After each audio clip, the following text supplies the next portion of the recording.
রব্বুল আলামিন কোরআনুল কারীমের মধ্যে বলেন, ইন্নী ওয়াজ্জাহতু ওয়াজহিয়া লিল্লাযী ফাতারাস সামাওয়াতি ওয়াল আরদা হানিফা ওয়া মা আনা মিনাল মুশরিকিন। জোরে বলুন আল্লাহু আকবার। নিশ্চয়ই আমি আমার চেহারা ঘুরায় নিলাম, আমার চেহারা ঘুরায় দিলাম।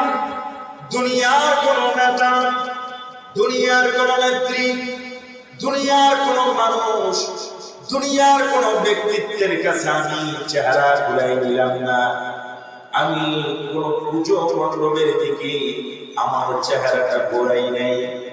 আমরা বলি আল্লাহ আমার চেহারা ঘুরাইছি।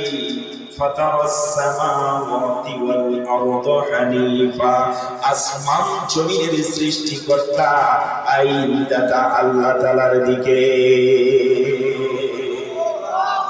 এই কথা আপনি নামাজের মধ্যে বলে, কেরাতের মধ্যে বলে, কেমনে আপনি পুজো মণ্ডপে দিয়ে উলুল দেন, কেমনে আপনি ইহুদি খ্রিস্টানদের কৃষ্টি কালচার গুলো গ্রহণ করেন।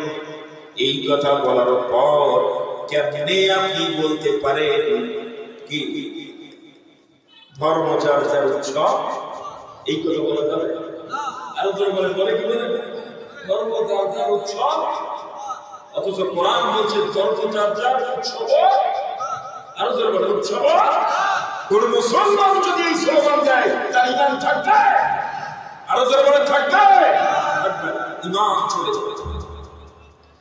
কেননা আপনি বলেছেন ফাতারাস সামাওয়াতি ওয়াল আরদ, আমি আমার চেহারা ঘুরাইছি, আমি আমার নিজেকে সঁপিয়ে দিয়েছি আসমান জমিনের সৃষ্টিকর্তা আইনদাতা আল্লাহ সুবহানাহু ওয়া তাআলার দিকে। কথা বলেন ঠিক কিনা? কারণ এই পৃথিবীতে নামাজ তো কারো জন্য হয় না, কোন পীরের জন্য নামাজ হয় না, কোন হুজুরের জন্য নামাজ হয় না, কোন নেতার জন্য নামাজ হয় না, দুনিয়ার কোন শাস্ত্র হাসিলের জন্য নামাজ হয় না। বলেন তো দেখি নামাজ হয় কার জন্য? আরো জোরে বলেন কার জন্য?